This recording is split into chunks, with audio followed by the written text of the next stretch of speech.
Okay, it's working now. Okay. So not to overemphasize what he said about, my name is Neka Nwanwu. I'm the country managing director for Hello Tractor. For Nigeria, I have oversight of our operations in Nigeria and West Africa. Hello Tractor is an agri-tech company that started in Nigeria in 2014. The aim of the organization was to facilitate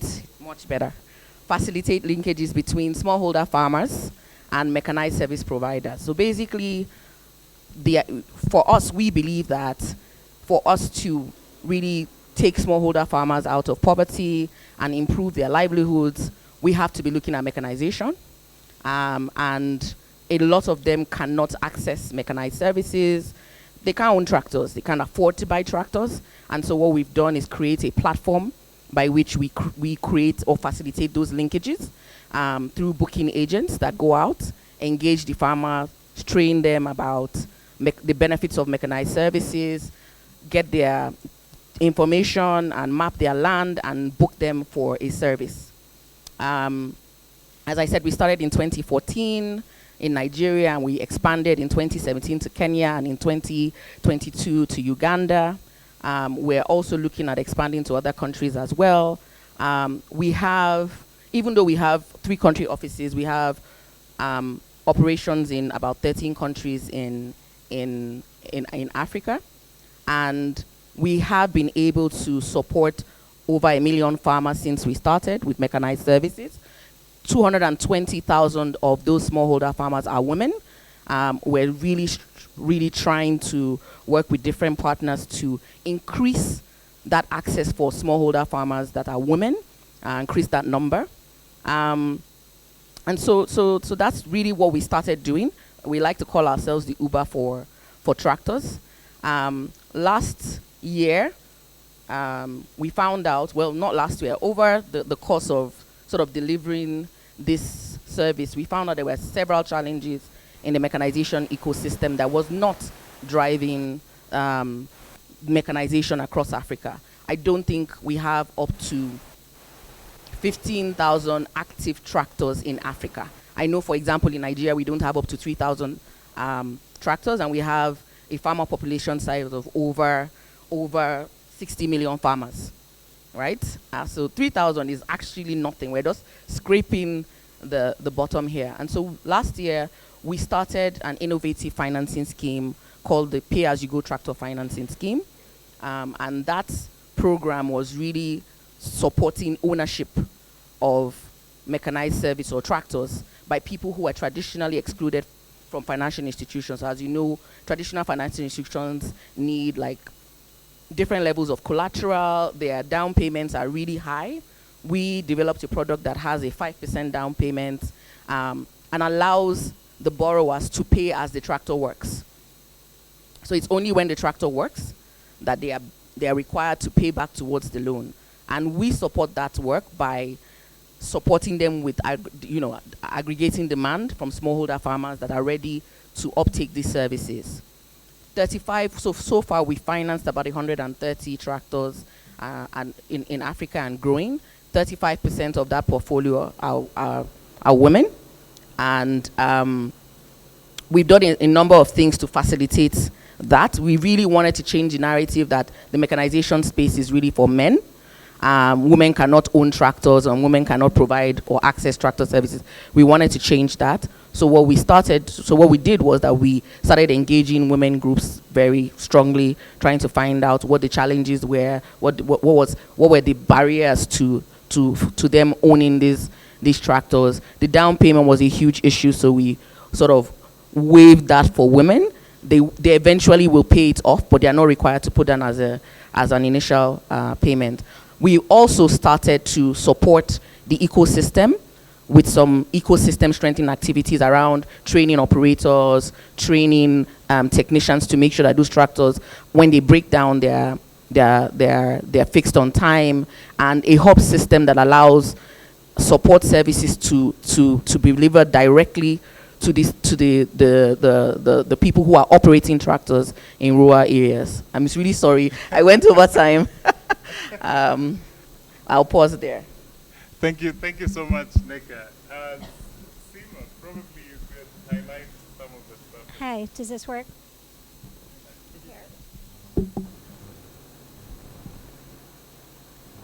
Thank you. Hi, everyone. Seema Gohil. I'm Director for Digifarm. I'll keep it short and sweet, so feel free to engage me after this. Digifarm, what we do is we are a digital platform for agriculture in Kenya. We actually provide smallholder farmers with a bundle of services, inputs, insurance, hopefully mechanization soon, soil testing, all the services they would need to increase production, and then also connect them to markets. Our primary role is to provide the financing for it. So we bring partners together on the digital platform, and the partners are the ones actually providing the services directly to farmers. We really focus on driving financial inclusion and financing for smallholder farmers to be able to access those services. So I'll stop there, but happy to dig into it after. Thank you. Probably back to you, Seema. A lot of technology has come about. What is the role of technology in sort of coordinating and enabling opportunities for collaborations, especially in making food markets more inclusive? So in terms of technology, I think what technology can really do is drive scale and scalability of a lot of solutions. And I think that enables partners to be able to reach, marginalized groups or a larger number of customers versus if they were to try and service the customers directly one by one. And so I think really bringing together partners on a single digital platform allows us to be able to scale solutions very quickly and ensure that they are provided to customers, especially smallholder farmers, at a cost to serve, which is actually more economically viable, I think, than it typically would be. I think the other thing from a technology perspective that is really powerful is the real-time data and insights we can generate, which then goes back into solution design very quickly. And so because we're collecting data from customers on a daily basis in most cases, we're able to, just demographically understand, within each county, down to each ward level, what are the gender dynamics, right? And then at a national level, what does that look like? Where are the gaps in those groups that we're starting to see? So I think the data becomes really, really powerful.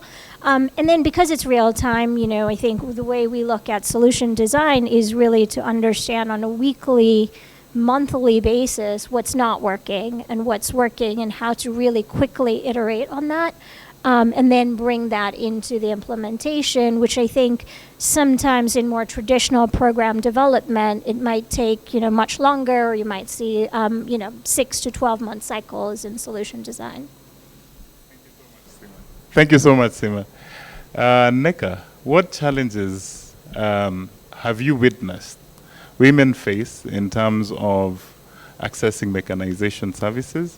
And what are some of the initiatives that Hello Tractor has put in place in terms of enhancing women's access to some of these services, or even facilitating them to be better able to leverage whatever solutions you have? It will also be good to highlight any collaborations that you are having. So when the previous panel was taking place and the KTDA director was speaking, a lot of what he said resonated with me or with us. The mechanization sector is a traditionally male-dominated sector. There's a narrative that women cannot own tractors and typically are excluded from accessing mechanized services. Financial services, as I mentioned, do not sort of see them as attractive customers because they don't have access to some of the requirements, eligibility requirements that provide these loans. So I'd already touched on a couple of things we've done, which is around the pay-as-you-go tractor financing scheme. I guess we really tried to deliberately engage women more to make sure that we change that narrative that women cannot play in the space. And the honest truth is that we have engaged women, and we've actually seen outstanding results when we've done that. We've engaged women associations. We've tried to reduce some of the barriers around financing with our pay-as-you-go tractor financing scheme. We've also tried to group them into cohorts so that there's better learning.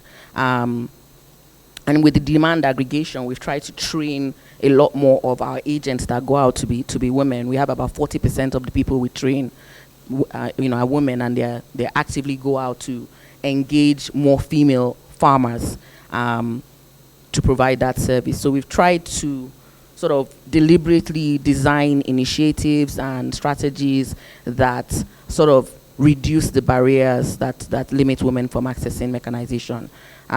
We've worked with partners. I mean, we've not been able to do this type of work, which is really tied to changing a lot of behavioral norms around culture and just the thinking. We've had to leverage on a lot of partnerships with other private sector organizations, international development agencies, international NGOs.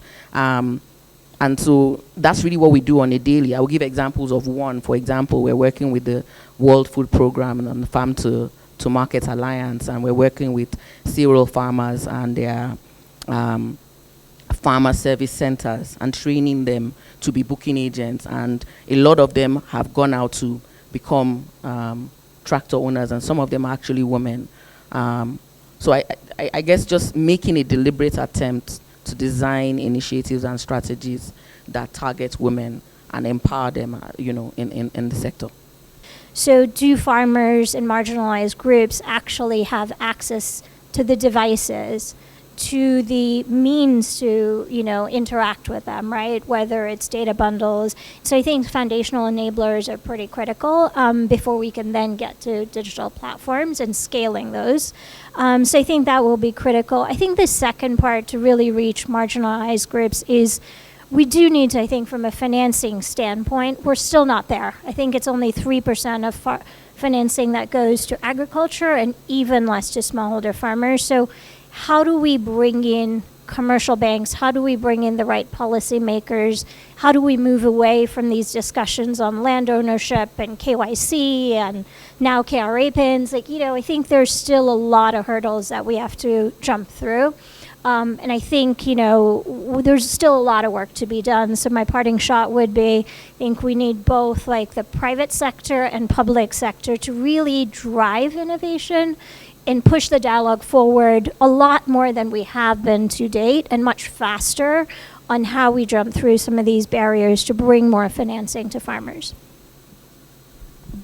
I would just add one or 2 points to what she said, even around the engagements between private sector and public sector, especially around the policy environment. There's a need to foster more collaborations and more coalitions and more engagement with a lot of players to drive this.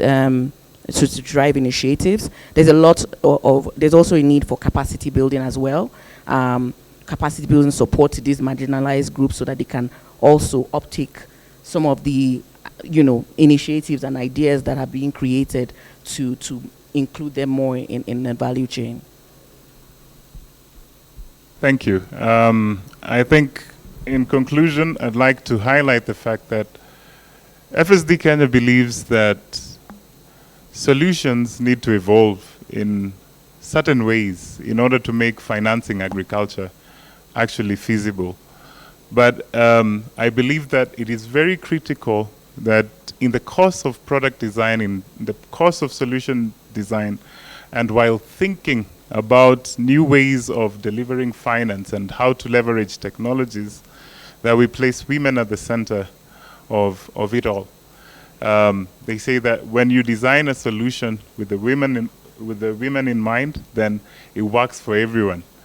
So we take a very proactive angle in terms of ensuring that we look at the implications and the consequences of solutions. We also recognize that agriculture, as Sima said, is actually underserved in terms of by the formal financial institutions, and that a lot has to be done in order to to get more people to get into this space, and innovation and collaborations is the way to go. Thank you so much.